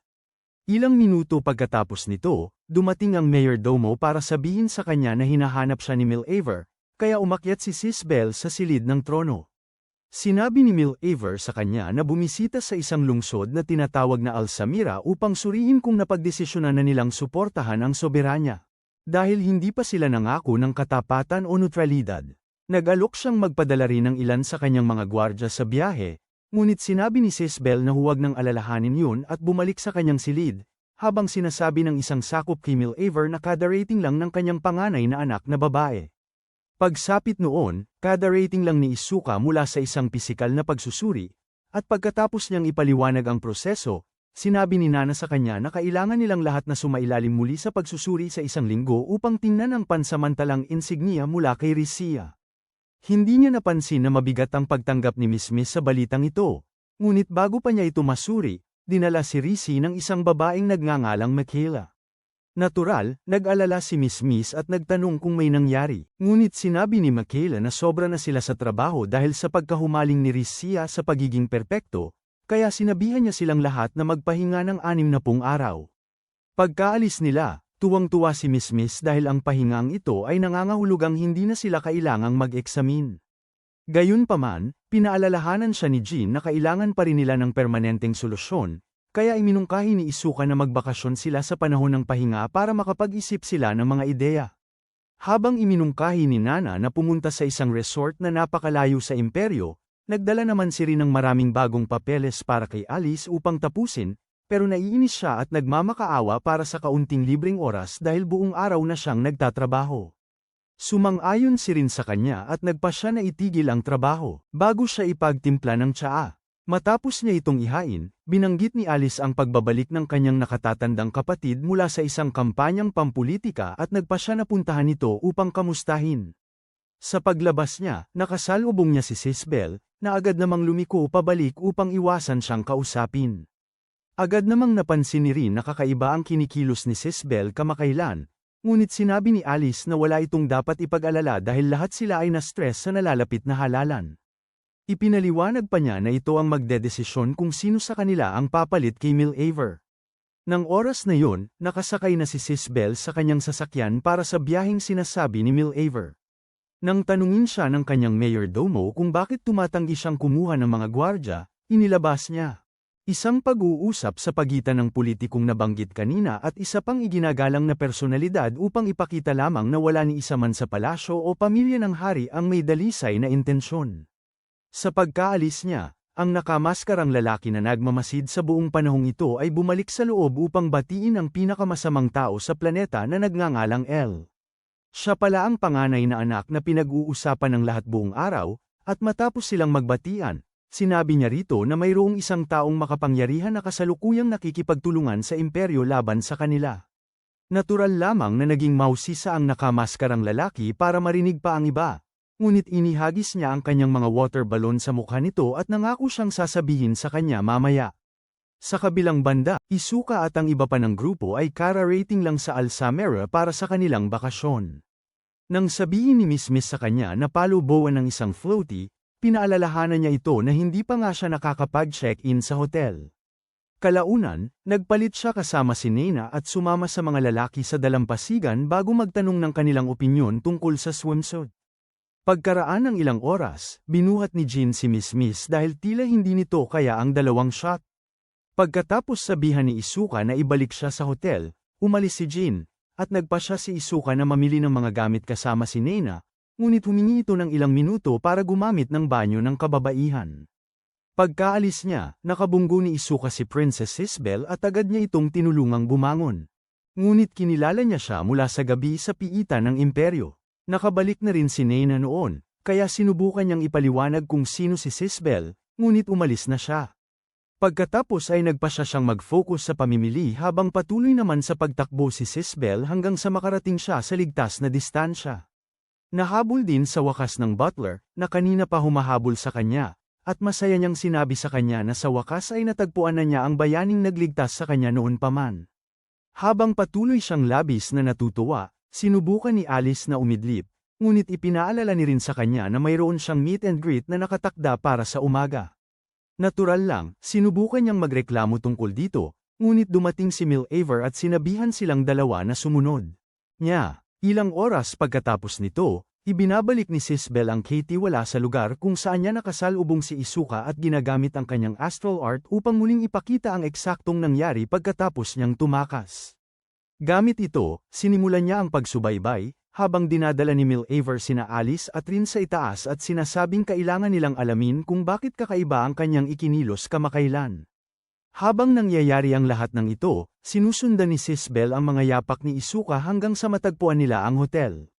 Sa halos parehong oras, dinadala ni Milhaver ang mga babae sa silid ni Sisbel, at habang kinakalikot nila ang kanyang mga gamit, nakita ni Alice ang pahayagan tungkol sa pagkakadakip kay Isuka at nagulat kasama si Rin. Sa puntong yun, nahanap na ni Sisbel ang kanyang silid, ngunit habang palihim siyang pumapasok upang kausapin siya, hinarap siya nito, iniisip na isa siyang nanghihimasok. Pagkatapos ay inihayag niya kung sino talaga siya bago siya hinga na sumama sa kanya pabalik sa Sovereignty. Pagkatapos ng maikling pagtigil, ipinakilala ni Sisbel ang kanyang sarili at sinabi kay Isuka na hindi siya sanay na magipit ng mga lalaking katulad niya. Habang kaagad siyang umatras at humingi ng paumanhin, si Alice ay kasalukuyang natataranta dahil naniniwala na siya ngayon na nakita ni Sisbel ang kanilang kasiyahan ni Isuka sa neutral na lungsod. Sinasabi sa kanya ni Rin na huwag mag-alala dahil ang kakayahan ni Sisbel ay pinapayagan lamang siyang makita kung ano ang nangyayari sa mga lugar na napuntahan na niya o ay napakalapit sa. Pagkatapos pag-isipan muli ang lahat, sinabi ni Alice na marahil narinig ni Sisbel ang kanilang usapan noong isang gabi. At sang-ayon din si Rin dito dahil ito lang ang paliwanag na naiisip nila. Samantala, sa silid ni Isuka, umakyat si Sisbel sa kanyang kama at humingi ng paumanhin sa basta nalang pagpapakita bago sabihin na hindi niya nakuha ang pagkakataong talagang magpasalamat sa pagligtas nito sa kanyang buhay. Sinabi naman ni Sisbel na sa una ay inakala niya na gumagawa ito ng patibong para sa kanya noong gabing yun. Para ipakita kung gaano siya nagpapasalamat, inaalok niya rito ang isang espesyal na pulse heiress. Ngunit tinanggihan ito ni Isuka para makatipid sa kanyang aura points at kumilos na parang hindi siya isang pagkakamali na lang mula sa muling pagkakapigil. Nang sabihin niya rito na ang mga tao sa naaalala pa rin ng magkabilang panig ang gabing yon, tinanong ni Isuka kung yun ba ang paraan para malaman niya ang pangalan nito, at madali niya itong inamin bago mangako na gag-antay sa anumang paraan. Matapos mag-alok na ibalik ang kanyang posisyon bilang kanyang banal na alagad, nangako rin si Sisbel na sisiguraduhin niyang palagi itong protektado, ngunit kailangang pumayag si Isuka na sumunod sa kanya pabalik sa soberanya. Agad niyang naalala na nagbigay si Alice ng halos kaparehong alok, kaya tinanong niya kung sino talaga ito at bakit hindi ito pumili ng iba mula sa napakaraming nasasakupan na nagmamakaawa na tumayo sa tabi nito. Pagkatapos ay sinabi niyang isa lamang siyang regular na tagapaglingkod ng pamilya ng hari at tumanggi siyang isaalang-alang man lang ang pagsama sa iba. Gayunpaman, pagkatapos, dahil sa kalituhan niya rito, nangako siyang babalik para sa mas magandang usapan at umalis. Nakalimutan niya ng tuluyan ang pulse heiress na dala niya, kaya kinuha ito ni Isuka at nagtaka kung ano ang gagawin dito. Habang lumuhad si Rin para tanungin si Milhaver kung pwede niyang ipadala si Alice sa Alcimeridin, para makapag-usap siya kay Sisbel at malaman ang relasyon nito kay Isuka. Habang nangyayari ito, umalis si Sisbel sa hotel at nagtaka kung bakit hindi sumunod si Isuka sa kanya, gaya ng gagawin ng mga labis na tagahanga. Samantala, nagpulong ang Senado upang pag-usapan ang kanilang plano para kay Sisbel dahil narinig din nila ang tungkol sa biyahe niya sa Alcimera. Pagkatapos ay sumang-ayon silang gumamit ng isang napakalaking kasuutan sa pangangaso ng salamangkero para mahuli siya. Kinabukasan, tuwang-tuwa si Miss dahil sa wakas ay makakakain na sila ng barbecue sa almusal, ngunit napagod si Jean sa pagdaldal niya at sinabihan siyang tumahimik para makapagpasya na sila kung ano ang lulutuin. Pagkatapos ay nagpa siya si Miss na tulungan si Nene, ngunit kung paano man ay nauwi yun sa pagtatalo tungkol sa kung ano ang unang lulutuin. Nang subukan nilang kunin ang opinyon ni Isuka, halos hindi siya sumagot dahil iniisip pa rin niya si Sis Bell. Samantala, kakatagpo lang ulit ni Elle sa nakamaskarang lalaki upang sabihin sa kanya na ang mga traidor na sinasabi niya ay ang kanyang sariling mga kapatid. Agad siyang nagsimulang tumawa at tumangging maniwala sa ganoong biro dahil maaari nitong bawiin ang sa kanyang pamilya. Pag-angkin sa trono, nakakagulat, iginiit ni Elle na totoo ito at sinabi na wala siyang pakialam kung sino ang mananalo sa eleksyon basta't protektado ang mga tao ng soberanya. Nang tanungin ng nakamaskarang lalaki kung bakit wala pa siyang ginawa tungkol dito, inamin ni Elle na mahirap gawin ang kinakailangan dahil siya ang kanilang nakatatandang kapatid. Ito ang buong dahilan kung bakit niya napagdesisyonang sabihin sa kanya. Matapos pag-isipan, sinabi ng nakamaskarang lalaki na huwag siyang mag-alala dahil madali niyang masisiguro na haharapin ng kanyang mga kapatid ang katarungan. Ilang minuto pagkaraan, nagsimulang pagsisihan ni Alice ang kanyang desisyon na pumunta mag-isa sa Alcimera habang dumadaan ang bus sa disyerto. Sakto namang ang konduktor ng bus, sinusubukang ipaliwanag ang kanilang kasalukuyang lokasyon, biglang nagpreno ang driver at sinabing napansin niya ang ilang hindi pangkaraniwang malalaking bakas ng paa. Agad bumaba si Alice at napansin na ang mga bakas ay diretsyong patungo sa lungsod. Mahigit isang oras ang lumipas, nagpa siya si Iska na kumuha ng bagong hotel. At nang tanungin ni Miss kung bakit bigla silang nagpapalit, sinabi niyang nakahanap siya ng mas magandang lugar samantalang ang totoo, gusto lang niyang iwasan si Alice at ang nakakapanindig balahibong kapatid nito sa lahat ng paraan. Sa sumunod na sandali, nadulas ang sticker ni Miss at matapos itong ibalik ni Nene, nalungkot siya dahil hindi pa rin sila nakakahanap ng permanenteng solusyon. Naalala naman ni Jean kung paano hindi natukoy si Nora sa loob ng mahabang panahon, kaya iminungkahi niya ang paghahanap.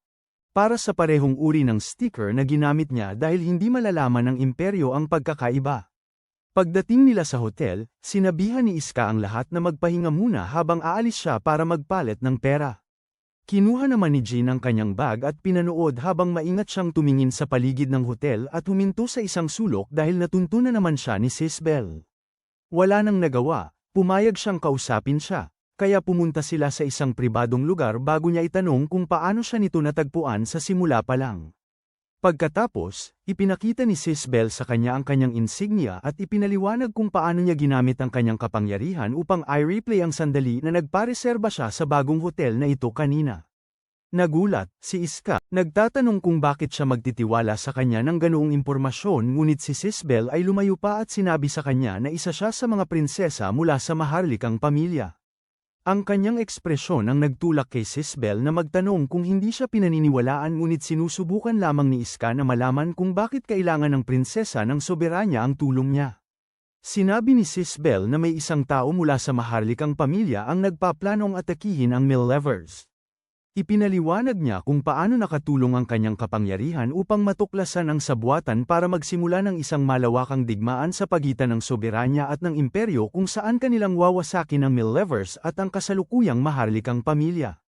Habang patuloy na ipinapaliwanag ni Sis Bell kung gaano kahalaga na tumulong si Iska. Nakapasok si Alice sa syudad at nakasalubong ang mayordomo ni Sis Bell, na nagsabing ilang oras na siyang naghahanap sa kanya. Ilang minuto pagkatapos nito, natapos na sa wakas ang pagsasalita ni Sis Bell, kaya mahinaong tinanggihan ni Iska ang alok nito at sinabing ang tanging mahalaga sa kanya ay ang paglikha ng kapayapaan sa pagitan ng dalawang bansa. Ayaw niyang madamay sa nakal-alasong isyu ng pamilya ni Sis Bell, ngunit iginiit nito na kailangan niyang gumawa ng paraan upang tumulong. Sa sumunod na sandali, lumitaw ang nakamaskarang Panginoon at sinabing nadismaya siya kay Sis Bell dahil sa lihim na pakikipagsabwatan nito sa isang kawal ng imperyo. Sinubukan namang ipaliwanag ni Sis Bell ang tunay na nangyayari, ngunit ayaw nitong makinig sa kahit isang salita. Pagkatapos niyang utusan ang kanyang mga tauhan na dalhin siya para sa pagtataksil, tumakas si Sis Bell habang pinipigilan sila ni Iska at tinanong ang nakamaskarang lalaki kung bakit siya lumalaban sa isa sa kanila. Sinabi niya na hindi na tinatamasa ni Sis Bell ang proteksyon ng soberanya dahil pinagtaksilan niya sila. Ngunit nang susubukan na naman niyang kunin siya, lumitaw ang robot na nanghuhuli ng mga salamangkero. Nagulat silang lahat dito, ngunit ibinigay pa rin ng nakamaskarang lalaki ang utos na kunin si Sisbel. Nang makita ito, sinubukan ni Iska na pigilan sila, ngunit nilihis ng nakamaskarang lalaki ang kanyang atensyon gamit ang isang kasanayan sa teleportasyon. Sinubukan pa ring lumaban ni Iska, ngunit sinabi ng nakamaskarang lalaki sa kanya na sumuko dahil wala siyang mga espada. Sa sumunod na sandali, dumating si JYN kasama ang mga babae at sinabi sa nakamaskarang lalaki na tumigil na sa kadaldalan. Sa sandaling yun, nakita ni Miss Miss ang nakamaskarang Panginoon, at matapos din siyang makilala, pinuri niya ito sa pagkabuhay matapos ang pagsabog ng buhawi. Sa sumunod na sandali, siniyasat ng Android Godzilla ang lahat para sa astral energy at agad na natagpuan si Miss Miss. Napansin ito ng nakamaskarang lalaki at inutusan ang kanyang mga sundalo na kunin si Sisbel bago pa ito makalapit sa kanya. Subalit, habang sinusubukan nilang lumaban, madali silang nito pinabagsak. Nang lumapit ito kay Sisbel at susubukang sumalakay, nagpa siya ang nakamaskarang lalaki na mamagitan, ngunit pinigilan siya ni JYN. Ipinaliwanag niya pagkatapos na narito lang sila para dalhin si Sisbel at wala silang nais kundi gawin sa mga aso ng imperyo. Sabi din ni JYN na gusto lang niya ng paghihiganti sa nangyari kay Miss Miss, kaya sinabi ng nakamaskarang lalaki sa kanya na kunin na ito bago sila paputukan ng mga bolang apoy. Pagkatapos umilag kasama si Miss Miss, ipinaalala ni JYN sa kanya na ito ay isang neutral na lungsod kung saan mahigpit na ipinagbabawal ang labanan.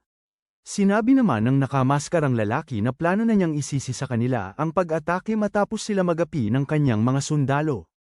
Habang gumagawa ng makapal na ulap ang mga sundalo para itago ang kanilang mga atake, pinuprotektahan ni Iska si Sisbel mula sa Android Godzilla. Sinabi naman ni Nene na kailangan niya ng oras para patayin ito, o magpapadala ito ng datos tungkol sa labanang ito sa kanilang mga pinuno. Agad nagsimulang lumaban si Iska at halos matapos sa isang damit, ngunit patuloy niya itong pinipigilan habang tinatanong ni Sisbel kung bakit ganito kalayo ang kanyang ginagawa upang protektahan siya. Ang makita siyang hamarang sa ganoong kalakas na atake ay nagpapagnasa sa kanya ng isa sa kanyang mga espada, ngunit pagkatapos ay tuluyang nakumpleto ni Nene ang isang electronic blast na tuluyang pamrito kay Robozilla. Samantala, nasukol sina JYN at Miss Miss, ngunit nagawa pa rin niyang makipaglaban ng patas laban sa lalaking nakamaskara. Gayunpaman, matapos ay teleport ang kanyang kutsilyo sa kabilang kamay, sinugatan ng lalaking nakamaskara si JYN, tanging upang matamaan ng sorpresang bala sa dibdib. Agad siyang umatras at pinuri ang pagsisikap ni JYN bago ibunyag na isang recording device lamang ang binaril niya sa kanyang dibdib, na siyang magsisilbing patunay sa pagtataksil ni Sisbel.